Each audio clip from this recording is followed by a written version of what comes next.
Panahon na para alamin ang pinaka-latest weather update ngayong Miyerkules, Hunyo 18. Ito ang iyong araw-araw panahon na weather update para ikaw ay handa, alerto at ligtas sa kahit anong panahon. Kaninang alas 3 ng hapon, namataan ang isang low pressure area or LPA sa layong 100 at 70 kilometro kanluran ng Bacnotan, La Union. Samantala, patuloy ang epekto ng easterlies sa nalalabing bahagi ng bansa. Alamin natin kung anong dala ng panahon sa iba't ibang rehiyon ng Pilipinas ngayong araw. Una, para sa mga lugar na apektado ng LPA, Metro Manila, La Union, Pangasinan, Bataan, Zambales, Oriental Mindoro, Occidental Mindoro, Batangas at Cavite. Makakaranas ng maulap na kalangitan na may kalat-kalat na pag-ulan at mga thunderstorm. Posibleng magdulot ito ng mga flash floods o pagguho ng lupa lalo na kung tatagal ang ulan o biglaan ang buhos. Heto naman ang mga lugar na apektado ng Intertropical Convergence Zone o ITCZ, Surigao del Sur, Davao Oriental, Davao Occidental, Sarangani at Sultan Kudarat.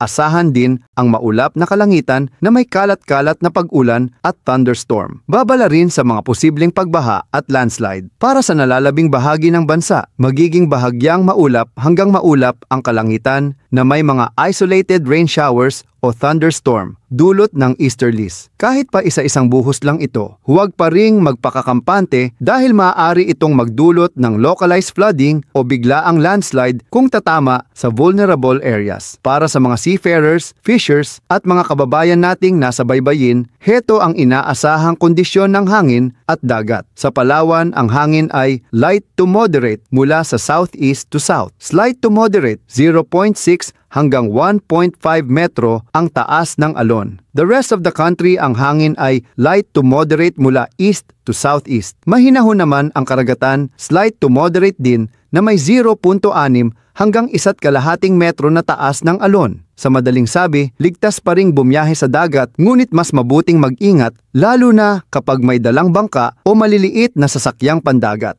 Magdala ng payong at magbantay sa weather advisories. Laging makinig sa mga babala ng Pag-asa para sa mga updated na thunderstorm advisories, lalo na kung kayo ay nasa mga lugar na madaling bahain o landslide prone.